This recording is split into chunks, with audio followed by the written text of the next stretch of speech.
رب اشرح لی صدری ویسر لی امری واحلل عقدۃ من لسانی یفقہوا قولی۔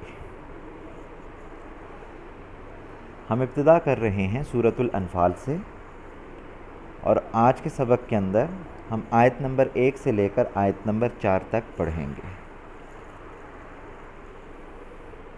ہمارے آیت نمبر 1 سے لے کر آیت نمبر 4 تک کے دو اہم ترین عنوانات رہیں گے۔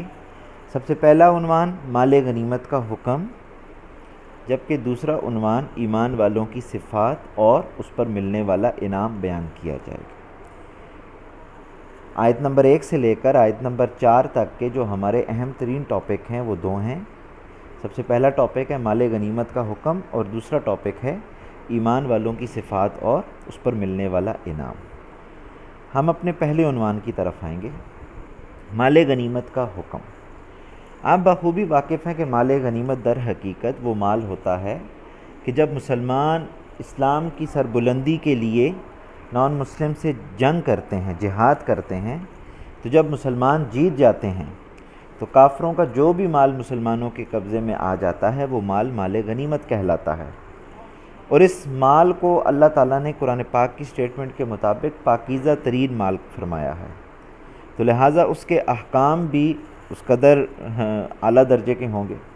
اس لیے سب سے پہلا حکم یہ دیا مال غنیمت کے بارے میں کہ مال غنیمت اللہ اور پروفٹ محمد صلی اللہ علیہ وسلم کا ہے، یعنی اصل مالک تو اللہ ہے، اور پھر اللہ نے اتھارٹی دی ہے حضور صلی اللہ تعالی علیہ وسلم کو۔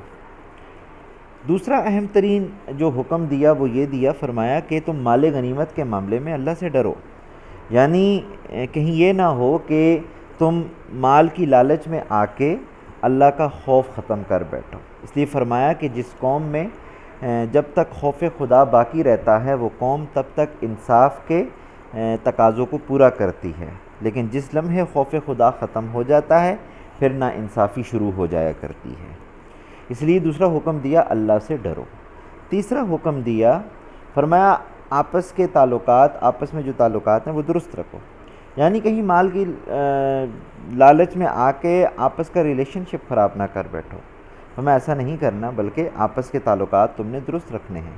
اور چوتھا اہم ترین حکم دیا کہ اللہ اور رسول صلی اللہ علیہ وسلم کی اطاعت کرو، یعنی اس مال غنیمت کے بارے میں جو بھی کانسیپٹ، جو بھی پرنسپلز تمہیں اللہ اور اس کے رسول دیں، تم نے فوراً اسے ایکسیپٹ کرنا ہے اور اسے فالو کرنا ہے۔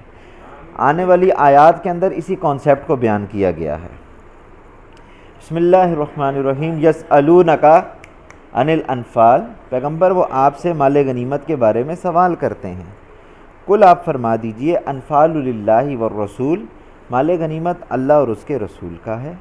فاتقوا اللہ، اللہ سے ڈریے، واصلحوا ذات بینکم، اور آپس کے معاملات درست رکھیے۔ واطیعوا اللہ ورسولہ، اللہ اور اس کے رسول کا حکم مانیے، ان کنتم مؤمنین، اگر تم مومن ہو۔ ہمارا دوسرا اہم ترین عنوان ہے ایمان والوں کی صفات اور اس پر ملنے والے انعامات۔ ایک بندہ مومن یا بندی مومنہ کے اندر یہ چند صفات کا ہونا بے حد ضروری ہے۔ سب سے پہلی صفت ایمان والوں کی بیان فرمائی کہ اللہ کا ذکر سن کے دل ان کے خوف زدہ ہو جاتے ہیں۔ دوسری صفت بیان فرمائی آیات سن کے ایمان بڑھ جاتا ہے۔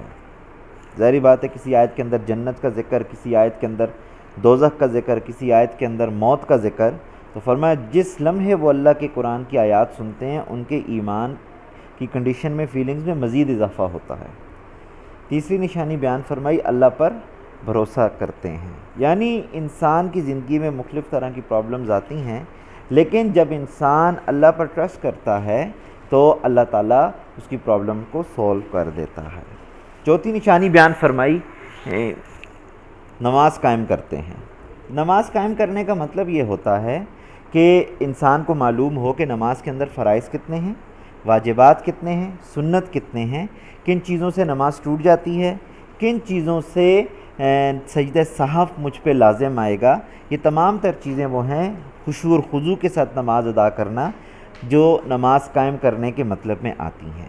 یہ فرمایا کہ نماز پڑھتے نہیں بلکہ نماز قائم کرتے ہیں، نماز کو سیکھ سیکھ کے ادا کرتے ہیں۔ پانچویں نشانی بیان فرمائی، فرمایا مال خرچ کرتے ہیں، اس سے مراد زکوٰۃ بھی ہے اور نفلی صدقات بھی ہیں، یعنی وہ زکوٰۃ بھی دیتے ہیں اور نفلی صدقات بھی خرچ کرتے ہیں۔ فرمایا اللہ تعالیٰ کی طرف سے ان صفات والوں کے لیے پہلا انعام یہ ہے کہ اللہ تعالیٰ ایک سرٹیفکیٹ دیتا ہے کہ یہ سچے مومن ہیں، یعنی انہوں نے اپنا ایمان سچ کر دکھایا۔ دوسرا انعام یہ ہے درجات ہیں۔ درجات کہتے ہیں کہ اللہ تعالیٰ دنیا کے اندر بھی انہیں رسپیکٹ عطا کرتا ہے اور قیامت کے دن بھی اللہ انہیں رسپیکٹ عطا کرے گا۔ تیسرا انعام بیان فرمایا مغفرت ہے، یعنی ان کے گناہوں کو بخش دیا جاتا ہے۔ اور چوتھا انعام بیان فرمایا رزق کریم۔ رزق کریم کہتے ہیں کہ عزت والا رزق، یعنی انسان کو دنیا ہی کے اندر ایسی جاب یا ایسا بزنس یا کوئی ایسا ذریعہ مل جاتا ہے جس کے ذریعے سے بڑی عزت اور سکون کے ساتھ وہ اپنی روزی کو کما سکتا ہے۔ آنے والی آیات کے اندر اسی کانسیپٹ کو کلیئر کیا جائے گا۔ انما المؤمنون الذین، بے شک ایمان والے وہ لوگ ہیں، اذا ذکر اللہ، جب اللہ کا ذکر کیا جاتا ہے، وجلت قلوبہم، تو ان کے دل ڈر جاتے ہیں، وَإِذَا تُلِيَتْ عَلَيْهِمْ آیَاتُهُ، جب ان پر اللہ کی آیات کی تلاوت کی جاتی ہے، زادتہم ایمانا، تو ان کا ایمان بڑھ جاتا ہے، وَعَلَىٰ رَبِّهِمْ يَتَوَكَّلُونَ، اور وہ اپنے رب پر بھروسہ رکھتے ہیں۔ الَّذِينَ يُقِيمُونَ الصَّلَاةَ، بے شک وہ نماز قائم کرتے ہیں، وَمِمَّا رَزَقْنَاهُمْ يُنْفِقُونَ، اور جو مال ہم نے ان کو دیا اس میں سے خرچ کرتے ہیں۔ أُولَٰئِكَ هُمُ الْمُؤْمِنُونَ حَقًّا، ایسے ہی لوگ حقیقی مومن ہیں، لَهُمْ دَرَجَاتٌ عِندَ رَبِّهِمْ، ان کے لیے ان کے رب کے پاس بڑے درجے ہیں، وَمَغْفِرَةٌ، اور قصوروں سے درگزر ہے، یعنی مغفرت ہے، بخشش ہے، وَرِزْقٌ کریم، اور بہترین رزق ہے۔ آج کے سبق کے اندر دو اہم عنوان تھے۔ پہلا عنوان مال غنیمت کا حکم، جبکہ دوسرا عنوان ایمان والوں کی صفات اور اس پر ملنے والا انعام ہے۔